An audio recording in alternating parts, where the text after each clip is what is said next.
আবারও বন্দুক হামলায় প্রাণ ঝরল আমেরিকায়।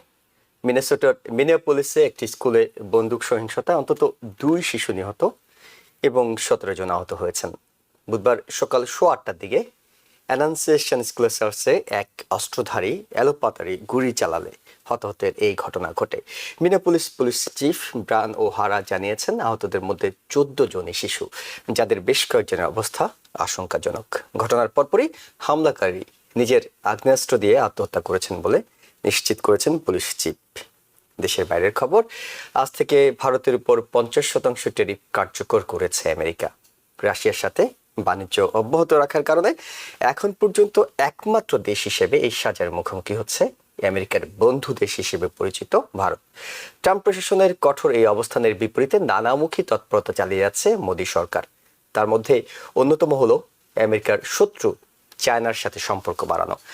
এর মধ্যে নাটকীয় এক সংবাদ প্রকাশ করেছে জার্মানি ও জাপানের 2 গণমাধ্যম। তারা বলছে, ট্যারিফ নিয়ে সাম্প্রতিক টানাপোড়েনের সময় প্রেসিডেন্ট ডোনাল্ড ট্রাম্প 4 বার ফোন করেছিলেন ভারতের প্রধানমন্ত্রী নরেন্দ্র মোদীকে, কিন্তু একবারও ফোন ধরেননি মোদী। তারা বলছে, প্রধানমন্ত্রী মোদী প্রেসিডেন্ট ট্রাম্পকে এড়িয়ে চলছেন। এতে ট্রাম্পের হতাশা খুবই বেড়ে গেছে। এদিকে বেশ জোরে সোরে বেশ কিছু আলোচনা চলছে গাজার বিষয়ে। একদিকে জাতিসংঘের সিকিউরিটি কাউন্সিলের বৈঠকে আমেরিকা ছাড়া 15 সদস্যের বাকি 14 সদস্য একমত হয়েছে অবিলম্বে গাজা যুদ্ধ বন্ধ করতে হবে। সেখানে মানবিক বিপর্যয় ও দুর্ভিক্ষ চলছে বলে মনে করে তারা, কিন্তু একমত হয়নি শুধু আমেরিকা। তবে এই বিষয়ে করণীয় ঠিক করতে ঠিকই হোয়াইট হাউসে বিশেষ বৈঠকে বসেছেন প্রেসিডেন্ট ট্রাম্প। এই বৈঠকে যোগ দিয়েছেন তার এক সময়কার মধ্যপ্রাচ্য বিষয়ক দূত ও জামাতা জেরেড কুশনার এবং ব্রিটেনের সাবেক প্রধানমন্ত্রী টনি ব্লেয়ার। মানবিক সহায়তা কিভাবে বাড়ানো যায় এবং যুদ্ধ পরবর্তী পরিস্থিতি কিভাবে সামাল দেওয়া যায় তা বৈঠকে আলোচনা হয়েছে বলে জানা গেছে। আমেরিকার নাগরিকরা গ্রিনল্যান্ডে গোপন অভিযানে নিয়োজিত আছেন এমন প্রতিবেদনের জেরে ডেনমার্কে আমেরিকার রাষ্ট্রদূতকে তলব করেছে দেশটির পররাষ্ট্র মন্ত্রণালয়। ডেনমার্কের সরকারি গণমাধ্যম ডিআর গোপন সূত্রের বরাত দিয়ে এক প্রতিবেদনে দাবি করে, গোপন এই অভিযানের উদ্দেশ্য ছিল গ্রিনল্যান্ডের সাধারণ মানুষের সাথে মিশে গিয়ে তাদের ডেনমার্ক থেকে বিচ্ছিন্ন হয়ে আমেরিকার অধীনে চলে যেতে উৎসাহিত করা। তবে আমেরিকার নাগরিকরা ঠিক কাদের হয়ে কাজ করছিল এ বিষয়ে জানানো হয়নি ওই প্রতিবেদনে। ডেনমার্কের পররাষ্ট্রমন্ত্রী লার্স লাকি রাসমুসেন হুঁশিয়ারি দিয়ে বলেছেন, ডেনমার্কের অভ্যন্তরীণ বিষয়ে যে কোনো ধরনের হস্তক্ষেপ কোনোভাবেই সহ্য করা হবে না। অর্থাৎ অনেকগুলো দেশের সাথে আমেরিকার সম্পর্কের বিষয়টি আজকের আলোচনায় অনেক বেশি গুরুত্ব পাবে। সবাইকে স্বাগত জানাচ্ছি TVN24 নিউজ নেটওয়ার্কের নিয়মিত আয়োজন আওয়ার ডেমোক্রেসি অনুষ্ঠানে। আপনাদের সাথে আছি আমি ইহসান জুয়েল এবং আমাদের সাথে অতিথি হিসেবে যুক্ত হচ্ছেন school of science and allied হেলথের প্রফেসর ডক্টর মহসিনী পাটোয়ারি এবং টেক্সাস থেকে যুক্ত হচ্ছেন A&M ইন্টারন্যাশনাল ইউনিভার্সিটির প্রফেসর ডক্টর মেহনাজ মোমেন। আপনাদের দুজনকেই স্বাগত জানাচ্ছি আলোচনায়। একটি ঘটনা, বেদনাদায়ক ঘটনা ঘটেছিল নিউ ইয়র্কে।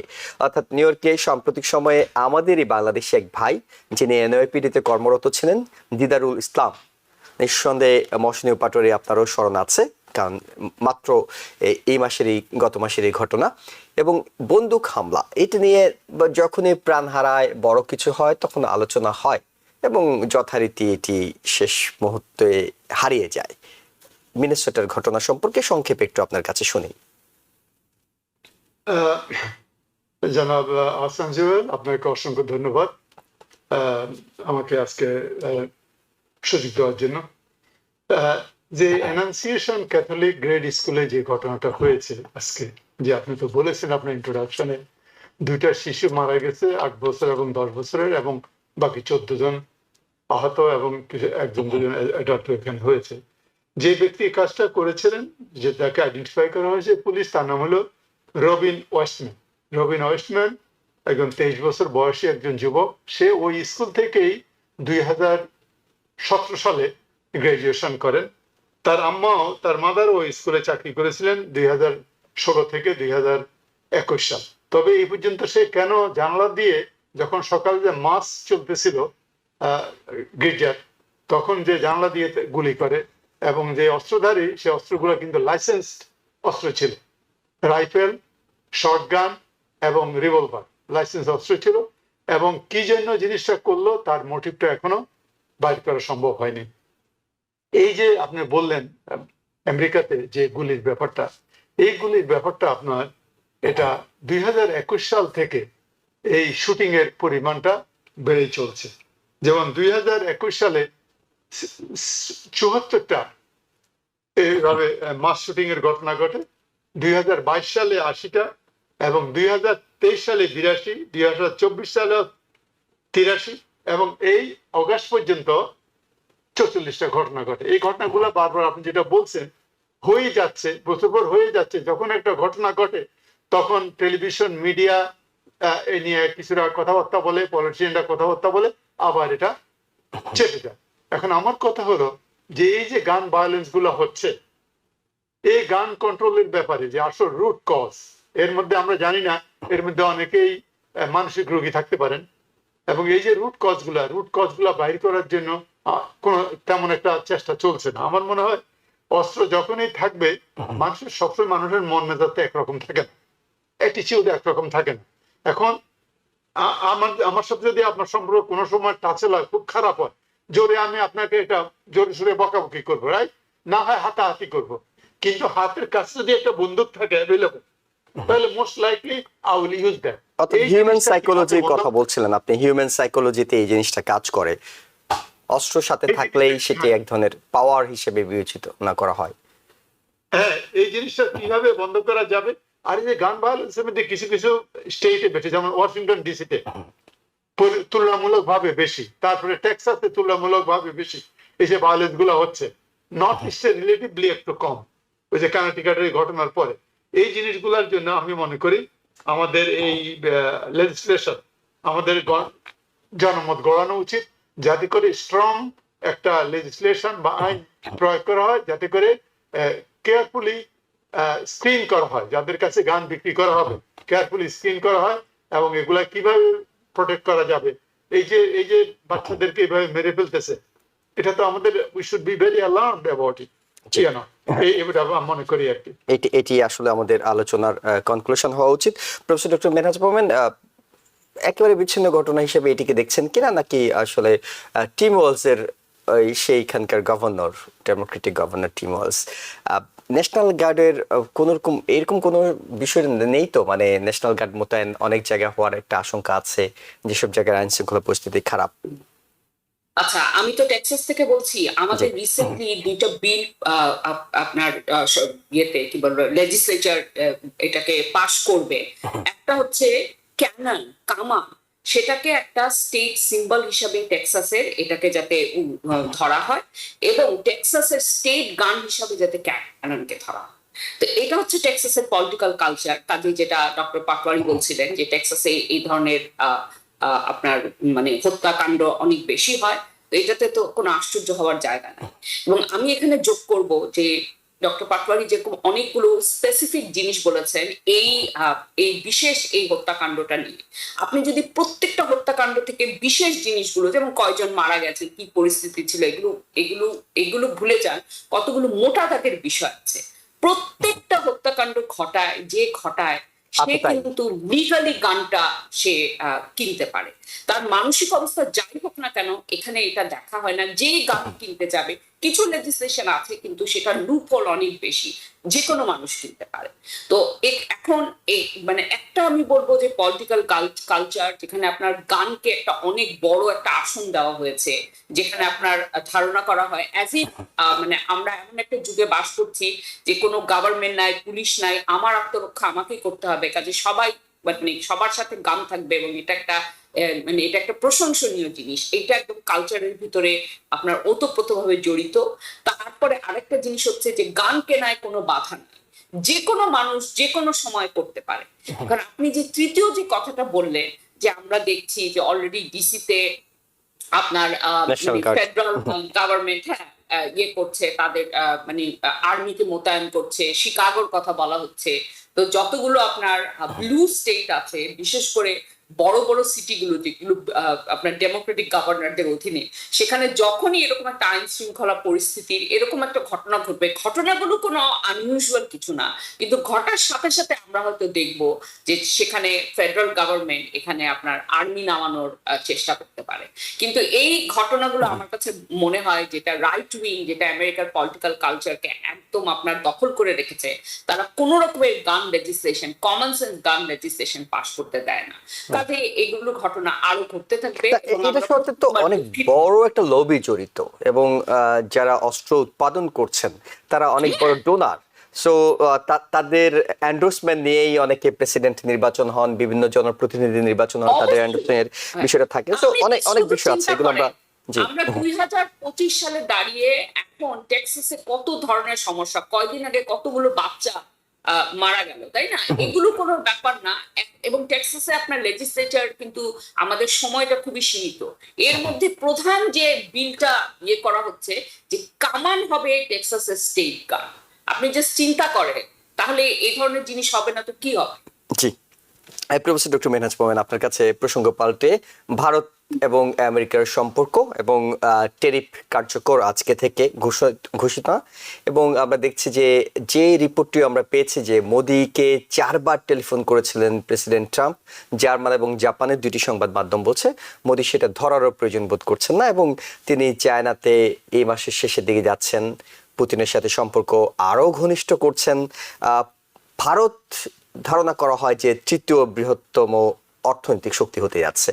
সে দ্বিতীয় বৃহত্তম অর্থনৈতিক শক্তি চীনের সঙ্গে আগে থেকে আমাদের জটিলতা চলছে। ভারতও সেখানে যদি যুক্ত হয়, এক সময়ের বন্ধু, কোয়াডে একসাথে আমরা কাজ করি। আসলে বিশ্ব রাজনীতির ডিপ্লোমেসি, অর্থনীতি, রাজনীতি, সামরিক শক্তি কোন দিকে মোড় নিতে পারে? আচ্ছা, এখানে কতগুলো ইন্টারেস্টিং ব্যাপার আছে।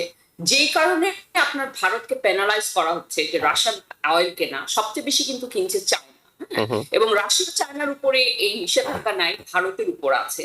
এবং আরেকটা জিনিস যেটা আমেরিকান ডিপ্লোম্যাসি, এখন আমি এই মুহূর্তে ডিপ্লোম্যাসিটা এমনই সাবজেক্টিভ এবং এমনই হ্যাফাজাত, যেটাকে ডিপ্লোমেসি বলতে আমার দ্বিধা হচ্ছে। কিন্তু তারা যে জিনিসটা করতে চাচ্ছে যে এই যে সেকেন্ডারি স্যাংশন বা বিভিন্ন দেশকে পেনালাইজ করে আইসোলেট করতে চাচ্ছে, কিন্তু এটার ফলশ্রুতিতে যেটা হচ্ছে আমেরিকা আইসোলেটেড হচ্ছে।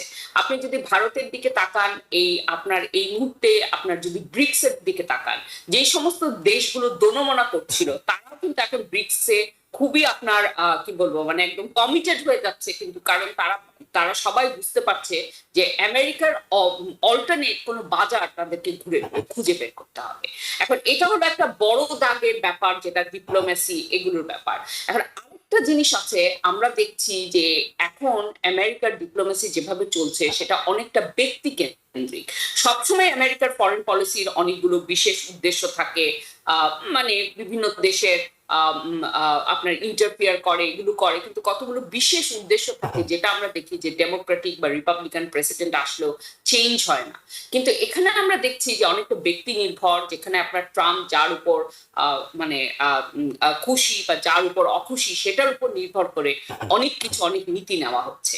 কাজে এই দিক থেকে আমি বলবো যে ভারতের প্রধানমন্ত্রী যদি আপনার মানে আমার কাছে এটা শুনে মনে হচ্ছে বা এটা পড়ে মনে হচ্ছে যে ফোন নিচ্ছেন না, মানে এটাকেও একটা ব্যক্তি কেন্দ্রিক একটা কি বলবো, মানে যে স্ট্র্যাটেজিটা নিচ্ছে সেটা অনেকটা ব্যক্তি কেন্দ্রিক। এখন এখানে দুজনেই তাদের অনেক আপনার মানে ইগো অনেক স্ট্রং। এখানে ব্যক্তি লেভেলে কি হচ্ছে আমি জানি না, কিন্তু আমি এটুকু বলবো যে আমেরিকা যে জিনিসটা করতে চাচ্ছে, যে আপনার দম্ভ করে যে আমাদের কথা শুনবে না তাকে আমরা আইসোলেট করে দিব, সেই জিনিসটা কিন্তু কাজ করছে না। উল্টা এই সমস্ত দেশগুলো যাদেরকে আমরা পেনালাইজ করছি তারা একসাথে হয়ে কিন্তু আমেরিকাকে অনেকটা এখনো আইসোলেট করতে পারেনি। আমেরিকা এখনো অনেক শক্তিশালী ইকোনমি, কিন্তু একটা না একটা সময় এটা হবে। কাজে এটা আমি বলবো যে আমেরিকার একটা সাংঘাতিক একটা strategic mistake, strategic fail. Doctor Mohsin Patwari, আপনি কি এটিকে অনেক বড় ভুল হিসেবে দেখছেন, কিংবা যদি আমরা একটু মুদ্রার উল্টো পিঠে গিয়ে আপনার কাছে প্রশ্ন করি যে আমেরিকার সঙ্গে লাগতে হলে, আমেরিকার সঙ্গে যদি আপনি অর্থনৈতিকভাবে লাগতে আসেন, অন্য কোনোভাবে লাগতে আসেন, তাহলে যথেষ্ট হ্যাডম থাকতে হবে। ভারত, আমরা জানি যে ভারত আগে থেকে রাশিয়ার ঘনিষ্ঠ, আমেরিকার সাথেও ঘনিষ্ঠ, চীনের সাথে তাদের একটা শত্রুতা ছিল, তারা সেটা মিটিয়ে ফেলার চেষ্টা করছে। ভারত শেষ পর্যন্ত, ভারত যদি মনে করে যে আমরা ট্রাম্পের ফোন ধরবো না, দেখা যাক 50% করলে কি হবে, আমরা রাশিয়া থেকে তেল কিনতে থাকবো, শেষ পর্যন্ত পারবে তো ভারত? অর্থাৎ ভারতের সেই সক্ষমতা আছে কিনা? কিছুটা আছে, কিছুটা নাই। কারণ আপনি দেখেন, ভারত প্রায় আপনার $80 বিলিয়ন গুডস এক্সপোর্ট করে আমেরিকার সাথে। আমেরিকার ডেফিসিট হলো, ট্রেড ডেফিসিট হলো 50 বিলিয়নের মতো, রাইট? আমেরিকা হলো একটা consumer society, they buy a lot, the largest economy in the world, right?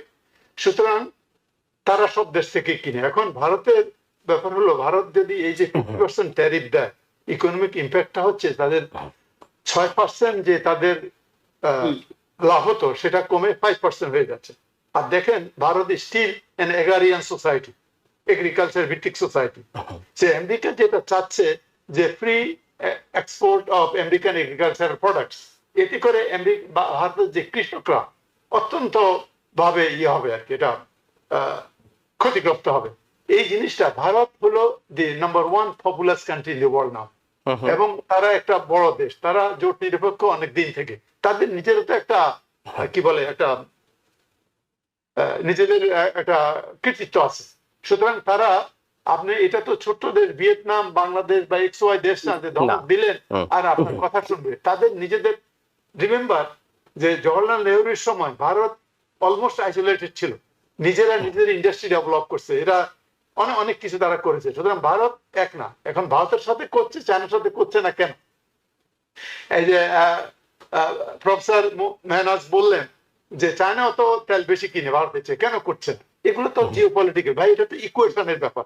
কারণ আমাদের ডিপেন্ডেন্সি, আমরা মানে আমাদের আমেরিকানদের ডিপেন্ডেন্সি চায়নার উপরে বেশি। চায়নার যে রেয়ার আর্থ মেটেরিয়াল, ওটা না হলে আমাদের ইন্ডাস্ট্রিয়াল অনেক ক্ষতি হবে। সুতরাং চায়নাকে আমরা এই নিয়ে খেপাতে চাই না।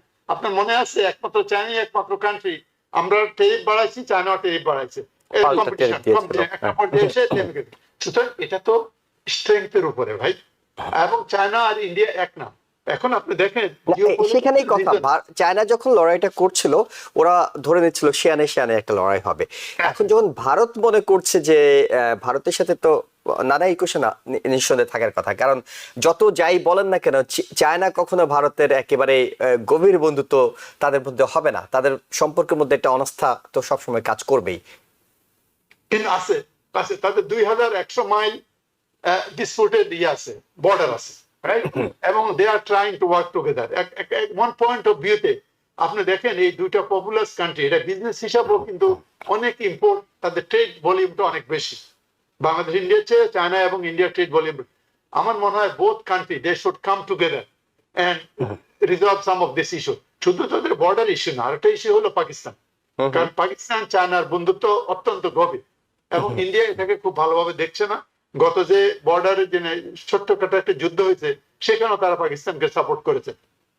সুতরাং ইন্ডিয়া দেখছে, এখন ইন্ডিয়ার মান ইজ্জতে লেগে গেছে মোদি। দেখেন, আপনার মনে আছে 2020-তে যে কি হাক করছিল, আপনার আছে যেটা, আপনার ট্রাম্প, মানে মনে হলো যে তারা জীবনের সবচাইতে বড় বন্ধু। হ্যাঁ, কিন্তু প্রেসিডেন্ট ট্রাম্প সেই জিনিসটাকে বদলিয়ে এখন মোদির সাথে কথা বলতে চাই না। আরেকটা কারণ, টেলিফোনে উঠলে কি বলবে না বলবে, আপনারা দেখছেন জেলনাসির সাথে কি হয়েছে, কি বলবে না বলবে, সিচুয়েশনটা কি হবে না হবে, এই আশঙ্কাটা ছিল মোদির দিক থেকে। ইন্ডিয়ান পররাষ্ট্র বিশ্লেষকরা বলছে যে হয়তো এমন হতে পারে যে প্রেসিডেন্ট ট্রাম্প কথা বলেই তিনি একটা স্টেটমেন্ট দিয়ে দিলেন যে অমুক এগ্রিমেন্ট হয়েছে, অমুক জিনিস মেনে নিয়েছেন।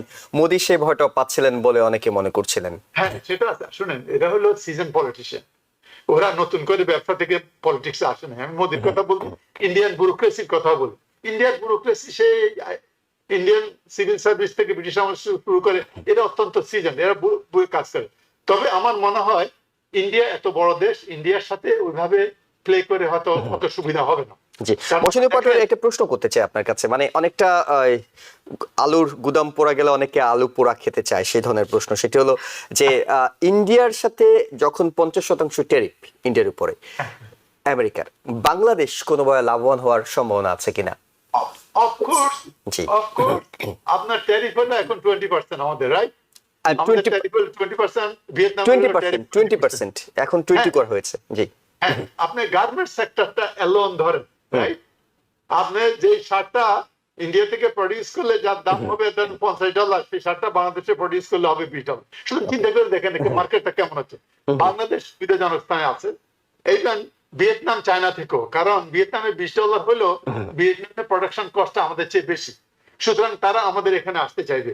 এটা আমাদের জন্য একটা খুবই সুখবর। কিন্তু এই জিনিসটা আমার মনে হয় অত্যন্ত টেম্পোরারি। প্রেসিডেন্ট তো আপনি জানেন উনি উঠে নামেন আর কি, এটা আমার মনসম্মত টেম্পোরারি। আমরা এটা নিয়ে খুব একটা বেশি উচ্ছলতা দেখানোর আমাদের দরকার নাই। আমরা আমাদের মতো কাজ করা উচিত, তবে বাংলাদেশ বেনিফিটেড হবে, কারণ আমাদেরটা সেট আপ হয়েছে এবং আমাদের গভর্নমেন্ট এখন আরো চেষ্টা করছে যে 20 থেকে একটু কমে নিয়ে আসতে পারে কিনা। হ্যাঁ, আমরা আরো কিছু, হয়তো আপনার মনে আছে আমাদের সাথে যখন ট্রেড আলোচনা হয় তখন অঘোষিত কিছু জিনিস ছিল, বলা হয়েছিল যে এগুলা পত্রিকা প্রকাশ করা যাবে না। সুতরাং কি আলোচনা হয়েছে, কে কাকে কি দিবে, কে কার কাছ থেকে কি কিনবে, কতটা বোয়িং কিনবে, হয়তো সেই কথাটাই আসছে, বাকিগুলো কিন্তু আসে না। সুতরাং স্ট্র্যাটেজিক রিজনে যে আমেরিকা, জিওপলিটিক্যাল রিজনে আমেরিকা বাংলাদেশকে কিভাবে দেখে, Bangladesh versus Burma, Bangladesh versus China, right, বাংলাদেশের পপুলেশন, অল জিনিস কনসার্ন। আমাদের তো ওই বিভিন্ন সেলগুলো এর উপরে কাজ করতেছে। এখন তারা হয়তো ভাবতে পারে যে ইন্ডিয়া এত বড় দেশ, এত শক্তিশালী, এরকে কিন্তু টিল করানো যাবে না, এরাতে কতটুকু করা যাবে না। ইভেন কোয়াডে নেওয়া হয়েছে, ওটাও চায়নার বিরুদ্ধে ইয়ে করার জন্য, চায়নার সাথে যদি নেগোসিয়েশন যদি কাছে নিয়ে আসতে পারে ইন্ডিয়া চায়না, দেখবেন হয়তো কোনো সময় তারা কোয়াডে যাবে না। খাই না খাই নিজের গায়ে পড়ে কেন আরেকজনের সাথে এবং তাদের তো ব্রিক্স জোটটা আছে, যেটাকে দিনে দিনে শক্তিশালী করার চেষ্টা করছে। প্রফেসর ডক্টর মেহনাজ মোমেন, আপনার কাছেও জানতে চাই, অর্থাৎ বাংলাদেশ লাভবান হওয়ার মৌসুমী পাটোয়ারি তো বলছিলেন যে হতে পারেন, কিন্তু সেটি টেম্পোরারি। আপনার কাছে কি মনে হয়? হ্যাঁ, অলরেডি আপনার যারা সাপ্লায়ার, যারা ইন্ডিয়া থেকে এরকম জিনিস আমদানি করতো, তারা বাংলাদেশের দিকে তাকাচ্ছে, এগুলো হয়েছে। তবে আমিও একমত, এটা আমার কাছে মনে হয় টেম্পোরারি, কারণ এই যে 50% ট্যারিফ, এটা আসলে রাখতে পারবে না। কারণ বিভিন্ন জায়গায় আমরা দেখছি যেরকম ট্যারিফ আমেরিকা দিচ্ছে, তারপর কিন্তু পিছিয়ে আসছে, এবং অনেক সময় এগুলো খবরে আসে না, কিন্তু তারা পিছিয়ে আসছে। কারণ এভাবে করে আপনার এমন 50% হচ্ছে এমন একটা সংখ্যা, এটা এরকম ট্যারিফ হলে তাহলে তো আপনার ব্যবসায়ী লাভজনক না। তাহলে কেন মানুষ ব্যবসাটা কেন করবে যদি তার ক্ষতি হয়? তো এরকম বিভিন্ন জায়গা থেকে পিছিয়ে আসতে হবে। কিন্তু যেটা মোট আমার কাছে মনে হচ্ছে যে এখন তো ট্রাম্প যে ক্ষমতায় আছেন 1 বছরও হয়নি, 4 বছরের মাথায় আমার কাছে মনে হচ্ছে যে সারা পৃথিবী অন্য কোনো অল্টারনেট খুঁজে বের করে ফেলবে, এবং এটার সবচেয়ে খারাপ ইম্প্যাক্ট হবে আমেরিকান ইকোনমিতে। ওকে, এটা যা প্রফেসর মানুষ যেটা বলে, আপনি দেখেন চায়না কেন কম্পিট করতে পারছিল, ট্রেড ওয়ারে যেতে চাচ্ছিল, কারণ চায়না যে চায়না মার্কেট কিন্তু ইউএসএ মাত্র 6% অফ দেয়ার এক্সপোর্ট তারা এখানে আসে। চায়না কিন্তু market south America, Africa, Asia বিভিন্ন জায়গায় মার্কেট করে ফেলছে। তারা আগে থেকে ধরে নিয়েছে যে এটা কিছু হবে, ওটা বলে স্ট্র্যাটেজিক ডিসিশন আর কি। আমরা সেভাবে স্ট্র্যাটেজিক ডিসিশন আমরা নেইনি। আমরা ইউরোপের সাথে প্রবলেম করতেছি, আমরা রাশিয়ার সাথে প্রবলেম করতেছি, আমরা চায়নার সাথে করতেছি, আমরা সবার সাথে করতেছি। হ্যাঁ, we can have self sustainable economy because of our population, our land, hour economy. But how long? আপনি পৃথিবীতে দিস মডার্ন ওয়ার্ল্ড, এটা গ্লোবাল ভিলেজ, এই গ্লোবাল ভিলেজে আইসোলেশনে তো আপনি বেশি দিন থাকতে পারবেন না। এবং এটা শেষ পর্যন্ত হয়তো আর 50% থাকবে না। আপনাদের দুজনের সাথে একমত, কারণ ইন্ডিয়ান ডিপ্লোমেসি পৃথিবীর সবচেয়ে শক্তিশালী ডিপ্লোমেসি গুলোর একটা। তাদের যে কূটনীতি, এবং সেই কূটনীতি তারা নিঃসন্দেহে ট্রাম্প প্রশাসনের সঙ্গে কোনো না কোনো একটা সমঝোতায় পৌঁছে যাবে। এবং ইউক্রেন ইস্যুতে হয়তো উন্নতি ঘটার সাথে সাথে এটি না থাকার আশঙ্কাই তো বেশি, কারণ ইউক্রেনের যুদ্ধের কারণেই তো এটি হচ্ছে। তো সেখানেও যদি একটা ইমপ্রুভমেন্ট আসে, তখন হয়তো এই জায়গায়ও একটা সমঝোতা হবে। আমরা একটু প্রফেসর ডক্টর মৌসুমী পাটোয়ারি, আমরা একটু গাজা প্রসঙ্গে যেতে চাই এই কারণে যে নিরাপত্তা কাউন্সিলের 15টি সদস্য দেশের 14টি জোর দাবি জানাচ্ছে গাজায় সিজফায়ার দরকার, গাজায় দুর্ভিক্ষ বন্ধ করা দরকার, এবং তারা সবাই এক বাক্যে বলছে যে এটি মানব রচিত দুর্ভিক্ষ কিংবা মানবজনিত দুর্ভিক্ষ। মানুষ এই দুর্ভিক্ষ ঘটাচ্ছে, কোনো প্রাকৃতিক বিপর্যয় কিংবা অন্য কোনো কিছুর জন্য নয়। আমেরিকা সেখানে ভেটো দিচ্ছে। অর্থাৎ আমেরিকা তাদের যে ফরেন পলিসি, একলা চলো একলা যাওয়ার দিকে, বাকি যে দেশগুলো নিরাপত্তা কাউন্সিলের সবাই তো অলমোস্ট বন্ধু দেশ হিসেবে পরিচিত, তারা যখন একমত হচ্ছে, আমেরিকা একমত হচ্ছে না, এটি কি আমেরিকাকে আরো একঘরে করে দিচ্ছে? হ্যাঁ, পলিটিক্যাল এই বিশেষ করে মিডল ইস্ট নিয়ে আমেরিকার এই প্রশাসনের ব্যাপারে এটা তো তারা মোটামুটি একঘরা হয়ে যাচ্ছে আর কি। আপনি একটা জিনিস চিন্তা করতে হবে, আমেরিকার ইন্টারনাল ডাইনামিক্স, আমেরিকান পলিটিক্স, আমি বলবো both Democratic party and both Republican party, এই যে তারা যে লবিং, বিভিন্ন লবিং গ্রুপ যেভাবে কন্ট্রোল করতেছে রাজনীতিকে, এটা এটা এর জন্য একমাত্র দায়ী। এবং এই যে গাজা যে সব জেনোসাইডটা হচ্ছে বা ওয়ার ক্রাইমের কথা লোকজনে বলছে, এই জিনিসগুলো যে পৃথিবীর সবাই এর বিপক্ষে বলছে, আমরা শুধু এটা বলছি, এতে করে আমাদের যে ইমেজটা ওয়ার্ল্ডে বিভিন্ন দেশে, আমাদের ইমেজটা কিন্তু আমরা ক্ষতি করতেছি। হ্যাঁ, এটা ইভেন উইদিন ইউনাইটেড স্টেটস, আপনি ইয়াং জেনারেশন দেখেন, any religion, Muslim, Christian, Jews and others, right, তারা এখানে বলছে যে আগে এই যে এই জিনিসগুলো বন্ধ করে, এটা মানবিক কারণ, এটা মানবিক কারণ, এটা ওয়ার ক্রাইম, এগুলা মানবিক কারণ, এগুলা বন্ধ করা, এই জিনিসগুলো আমার মনে হয় আমাদের ভাবে চিন্তা করা দরকার। তবে আমি আরো আগে একবার বলেছিলাম যে প্রেসিডেন্ট নিক্সন একবার বলেছিলেন যে 60 মিনিটসে বলছে, no American president will be able to go against the state of Israel, বুঝতে পারছেন, for various reason, he didn't explain a lot. So এটা একটা ব্যাপার, ইন্টারনাল পলিটিক্সটা আমাদের এত স্ট্রং, ইন্টারনাল লবিটা এত স্ট্রং যে এটা দুই দলের মধ্যেই, রাইট, যে এটাকে ইজ ভেরি ডিফিকাল্ট। ইউএস তার এখন সাময়িকভাবে যদিও আমাদের ফেসটা নষ্ট হচ্ছে, স্টিল ইন্টারনাল কারণে কোনো প্রেসিডেন্ট এর বিরুদ্ধে যেতে সাহস করছে না। বিরুদ্ধে কি আসলে সরাসরি যাওয়ার দরকার আছে? কন্ট্রোল করা আর বিরুদ্ধে যাওয়া দুটোর মধ্যেও তো অনেক পার্থক্য আছে, অর্থাৎ পরিস্থিতি এতটা যাতে অমানবিক না হয় সেই বিষয়টি নিয়ে তো প্রেসিডেন্ট ট্রাম্প দুই একবার, তিনি যখন এর আগে সার্চে হামলা করা হয়েছিল তখনও তিনি একটু আপত্তি জানিয়েছিলেন, অসন্তোষ প্রকাশ করেছেন, সেটি তো করার সুযোগ আছে। কিন্তু আপনার প্ল্যানটা তো আপনার জানতে হবে, এটা তো ক্রিটিক্যাল প্ল্যানের জন্য, এটা তো ভেরি প্ল্যান্ড হয়েছে করা, প্ল্যান্ড হয়েছে করা, ওদেরকে আপনার ওদেরকে রিলোকেট করা, ওখান থেকে সরিয়ে দেওয়া, সরিয়ে দিলে এটাকে অ্যানেক্স করা, রাইট, অ্যানেক্স করলে ওয়েস্ট ব্যাংকও অ্যানেক্স হচ্ছে, অ্যানেক্স হওয়ার পর two state will not be practical. এই যে একটা প্ল্যান, এই প্ল্যানটাকে আমাদের প্রশাসন সমর্থন করে স্যাটেলাইটে, রাইট, এই বর্তমান প্রশাসন তো টু স্টেট সম্পর্কে বলছেন না এখন আর, রাইট, ডেমোক্রেটরা বলেছিল, হ্যাঁ, বিভিন্ন দেশ ওনারা বলছেন। সুতরাং এই প্ল্যানটা এখন গাজাতে যা হচ্ছে is part of the plan, সুতরাং এর বিরুদ্ধে যাবেন কিভাবে, যেতে পারছেন না ওনারা, এটা আমার ধারণা, আমার অ্যানালাইসিস। প্রফেসর ডক্টর মেহনাজ মোমেন, আজকের এই বৈঠক যেটি প্রেসিডেন্ট হোয়াইট হাউসে করেছেন, সেই বৈঠকের অনেক সংবাদ মাধ্যম গুরুত্ব দিয়ে হেডলাইন করেছে জ্যারেড কুশনারের সেখানে যোগ দেওয়ার বিষয়টি। এটি কি মানে এটির ভিন্ন কোনো অর্থ থাকতে পারে কি? মানে তিনি তার জামাতা, কিন্তু তিনি তো সাবেক মধ্যপ্রাচ্য বিষয়ক দূত ছিলেন প্রেসিডেন্ট ট্রাম্পের। আচ্ছা, এখানে আমি ডক্টর মোহসিন পাটোয়ারির সাথে একেবারেই একমত। এটা ডেমোক্রেটিক প্রেসিডেন্ট আসুক আর রিপাবলিকান প্রেসিডেন্ট আসুক, তারা ইসরায়েলকে যেভাবে করে তারা সমর্থন করে, কিন্তু এইবার ট্রাম্প প্রেসিডেন্টের সময় আমরা ট্রাম্প প্রেসিডেন্সি আমরা একটা জিনিস দেখছি যে এখানে আর কোনো আপনার কাভার নাই, মানে যেই সমর্থনটা তারা একদমই সামনে এসে একদমই একদমই মানে নগ্নভাবে এই সমর্থনটা করছে।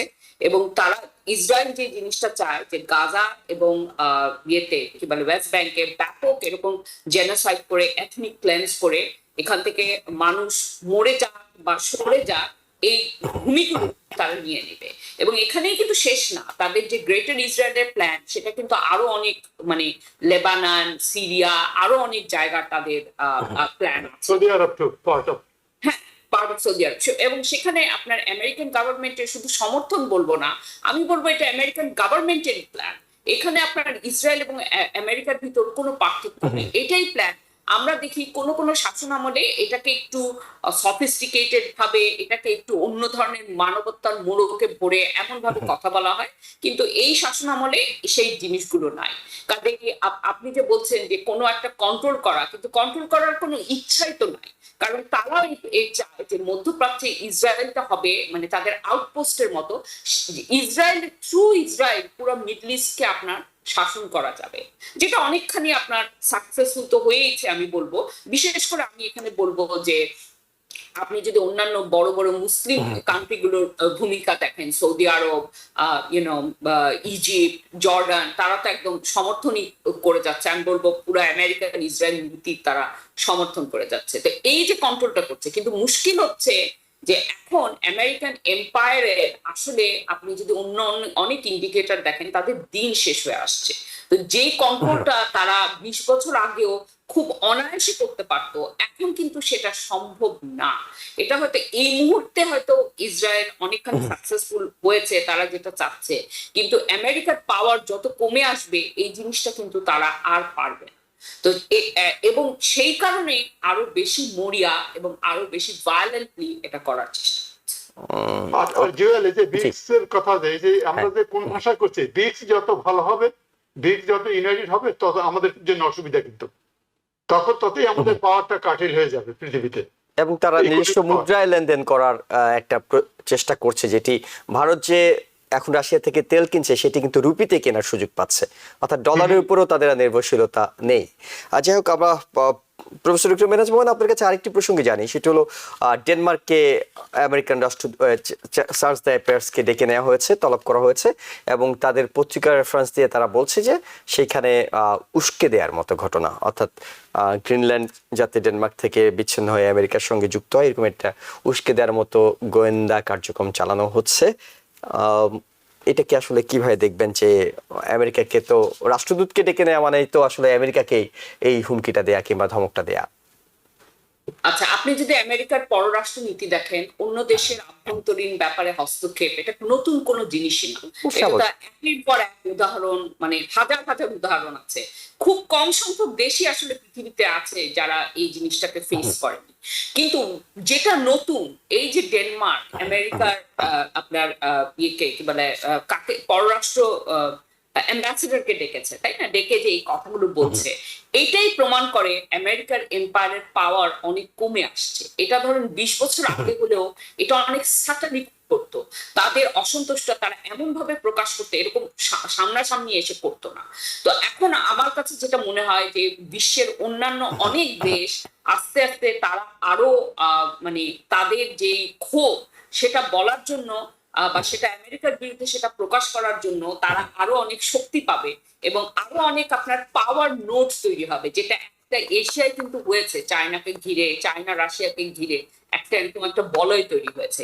এগুলো আমরা আরো দেখতে পাবো, এবং ভবিষ্যতে হয়তো আরো আমরা এগুলো দেখতে পারবো, এই ধরনের প্রতিবাদ। যেমন আমি তো টেক্সাসে থাকি, এখানে আমাদের মেক্সিকোতে মেক্সিকান প্রেসিডেন্ট কিন্তু অনেক কি বলবো, মানে সফিস্টিকেটেড ভাবে খুবই সুন্দর করে এই আমেরিকাকে কিন্তু হ্যান্ডেল করছে। এবং এই যে মেক্সিকোর বিরুদ্ধে এরকম আপনার বিষোদ্গার, কানাডার বিরুদ্ধে বিষোদ্গার, এটাতে কিন্তু আমরা দেখছি কানাডা আর মেক্সিকো তারা কিন্তু অনেক কাছাকাছি এসছে, তাদের ট্রেড রিলেশন আরো অনেক দৃঢ় হয়েছে।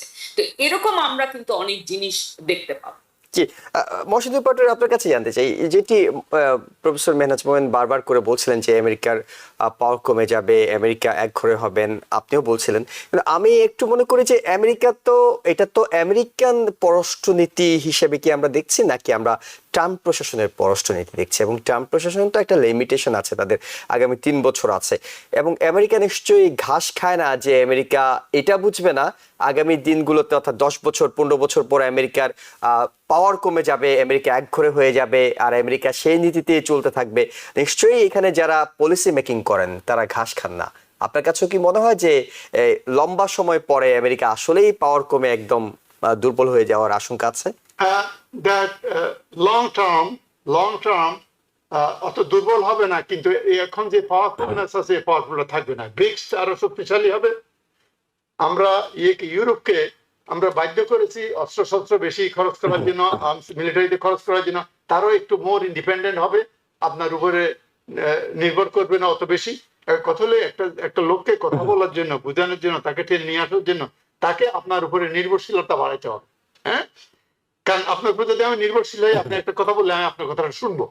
এখন ওরা যদি যত বেশি ইন্ডিপেন্ডেন্ট হবে থ্রু ব্রিক্স, এবং ব্রিক্স এর সাথে ওই যে কমন কারেন্সি যেটা চায়না ইন্ডিয়া, যেটা ইন্ডিয়া রাজি হয়নি এতদিন, এখন এই চাপের মুখে যদি তারা রাজি হয়, that will be a big thing.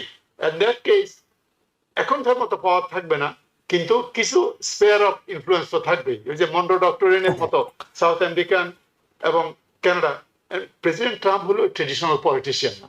এই যে গ্রিনল্যান্ডের ব্যাপারটা নিয়ে, এই যে গত বছর বলছে যে দরকার হলে বাই ফোর্স দখল করে নিবে, তাই না? কানাডাকে বলছে যে আসার জন্য। এই যে এই জিনিসগুলো যে করে, এই জিনিসগুলো কিন্তু ট্রেডিশনাল পলিটিশিয়ানরা করে না। আমার মনে হয় some of this are not within American policy. Normally ডেমোক্রেটরা আসুক, রিপাবলিকানরা আসুক, ব্যুরোক্রেটরা কিন্তু একই থেকে যায়, তাদের ফরেন পলিসি গুলা মোটামুটি একই ধরনের থাকে, ফেস শুধু পরিবর্তন হয়। কিন্তু এবারে আমরা দেখছি যে প্রেসিডেন্ট ট্রাম্প একটু নন ট্রেডিশনাল হিসেবে উনি খুলে মিলে সবকিছু করছেন, করতে এতে করে কিছু কিছু দেশ, কিছু লোককে ওপেন করা হচ্ছে। এবং ব্যুরোক্রেটরাও আমরা দেখছি যে ওই পথে হাঁটছেন, অর্থাৎ তিনি যা বলছেন তার ক্যাবিনেট, তার অন্যান্য যে সংস্থাগুলো আছে সবাই সেই পথে হাঁটছে। বিকল্প মত কিংবা ভিন্ন মতের কোনো সুযোগ এখানে পাওয়া যাচ্ছে না। ওটা তার পার্সোনালিটি তো, this is his personality. You cannot say anything and you can stay in the cabinet. That's what it is. তাদেরকে নিয়ে হ্যান্ডপিক করছে, বিভিন্ন লবিং গ্রুপের রিকমেন্ডেড নিয়ে হ্যান্ডপিক করছে। উনি যা বলে তাই শুনবে, উনি কথা না শুনলে তো আমরা একটু সময় কম আছে মৌসুমী পাটোয়ারি, আমরা একটু বাংলাদেশ প্রসঙ্গে যাই। সেটা হলো যে বাংলাদেশ প্রসঙ্গে ওভারঅল যেটি বলার সেটি হলো যে অগাস্ট মাস শেষ হয়ে যাচ্ছে। অগাস্ট মাসে একটি অভ্যুত্থান আমরা দেখেছিলাম মাত্র 1 বছর। সেই অভ্যুত্থানের দিনে আমরা প্রধান যে রাজনৈতিক শক্তিগুলো এখন সক্রিয় আছে, বিএনপি, জামাত, পরবর্তীতে এনসিপির জন্ম হয়েছে। বিএনপি, জামাত, এনসিপি যদি আমরা এখন সক্রিয় রাজনৈতিক শক্তি বলি, তাদের যে একতা আমরা 1 বছর আগে দেখেছিলাম, 1 বছরের মধ্যে একেবারে 2 মেরুতে অবস্থান এখন। ইভেন ইলেকশন সামনের দিনে হবে, কিন্তু সত্য জুড়ে দেওয়া হচ্ছে যে এই না হলে ইলেকশন হতে দেওয়া হবে না। আবার অন্য একটি গ্রুপ বলছে কিছুই করব না, কোনো ছাড়ই দেব না, সংস্কার যা দিয়েছি আর বেশি কিছু না। এই যে বিপরীত মেরুতে চলে যাওয়া, এটি কি অভ্যুত্থান তো বটেই, বাংলাদেশের নানা পরিকল্পনা সামনের দিনগুলো সবগুলোকে ব্যাহত করে দেবে কিনা? এটা কিছু করবে না এই জন্য যে অভ্যুত্থানটার জন্য যে আপনারা ইউনাইটেড হয়েছিলেন, আর সেই ইউনাইটেড হয়েছিলেন আপনার একটা সরকারকে সরানোর জন্য। So that was that the politicians are successful, right? সুতরাং সেই কাজটা শেষ হয়ে গেছে। এখন going forward difference of opinion থাকবে, এখানে পাওয়ার স্ট্রাগল ব্যাপার, কে কোন ক্ষমতায় যাবে। এখন আমরা এই অভ্যুত্থানের পর আমরা দেখছি বিশেষ করে আমাদের এই যে এনসিপি, আপনার জামাত যে বিগ ভূমিকা অভ্যুত্থানের ব্যাপারে, এবং তারা কিন্তু এখন অনেক আগিয়ে আছে প্রশাসনের বিভিন্ন জায়গায়, বিশ্ববিদ্যালয়গুলোতে বিভিন্ন জায়গায় তারা আগিয়ে আছে। এখন এই জিনিসগুলো তারা ভাবছে যদি আপনার প্রফেশনাল রিপ্রেজেন্টেটিভ না থাকে, আর যদি ইলেকশন একটু দ্রুত হয়ে যায়, এখন ফেব্রুয়ারি, মার্চ বা জুনে হয়ে গেলে, এখনকার স্ট্যাটিস্টিক্স অনুযায়ী BNP will get majority seats. BNP যদি মেজরিটি সিট নিয়ে গভর্নমেন্টে আসে, তাহলে ওই জামাত যে অর্জনটা আমি বলবো ওই বিপ্লবের অর্জন না, আমরা অর্জনটা বলবো যেসব পজিশন গুলো তারা দখল করেছে, বিশ্ববিদ্যালয়, ব্যুরোক্রেসি, ব্যাংক এন্ড আদার, এই জিনিসগুলো তাদের কিন্তু আর থাকছে না। এইসব ব্যাপারেই তাদের ডিফারেন্স অফ ওপিনিয়নটা আস্তে আস্তে বেড়ে যাচ্ছে। এটা তো ভাই ইকুয়েশনের ব্যাপার। অর্থাৎ আমার অবদান ছিল বেশি, কিন্তু পাওয়ার সময় আমি কেন কম পাবো, সেই হিসেবটা অনেক বেশি গুরুত্বপূর্ণ হয়ে উঠছে। হ্যাঁ, এটা তো ডেমোক্রেসির ব্যাপার। এখন যাকে ভোট দিবে সেই ক্ষমতায় আসবে, রাইট? সেই ক্ষমতায় আসবে, সে যাবে। যেহেতু ওনারা একত্রে কাজ করেছিল, এখন ওনারা এর আগেও ওরা কোয়ালিশন করছিল, এখন আর ওনারা কোয়ালিশনে নাই, রাইট? তো কোয়ালিশন যখন নাই, তখন তো ডিফারেন্স অফ ওপিনিয়ন তাদের থাকবে। সুতরাং আমি মনে করি বিপ্লব পর্যন্ত ঠিক আছে, একত্রে তারা করছে, ওদের অ্যাচিভমেন্টটা হয়েছে, এখন নিজেদের মধ্যে ভাগাভাগির ব্যাপার। ওকে, মেহনাজ মোমেন, সেটি হলো যে ইকুয়েশনটা বললেন, কিন্তু আমি আসলে ফলাফলটা মানে কস্টটা আমরা শুনলাম, ইফেক্টটা কি হতে পারে, সামনের ইলেকশনটাকে এটা ব্যাহত করতে পারে কিনা? কারণ জামাত এনসিপি তো বলছে পিআর না হলে ইলেকশন হবে না, বিচার না হলে ইলেকশন হবে না, সংস্কার না হলে ইলেকশন হবে না, অথচ ইলেকশন কমিশন বলছে যে আগামীকালকে তারা হয়তো ডেট ঘোষণা করতে পারে। আচ্ছা, এখন এটাও ইকুয়েশন। যারা ভাবছে যে যত তাড়াতাড়ি ইলেকশন হবে, বিএনপি যেরকম ভাবছে, তারা তত বেশি লাভবান হবে। আর যে দলরা ভাবছে যে ইলেকশন যত দেরিতে হবে, তাদের একটু সময় পাওয়া যাবে, তারা আরো সাংগঠনিক শক্তি তারা করতে পারবে।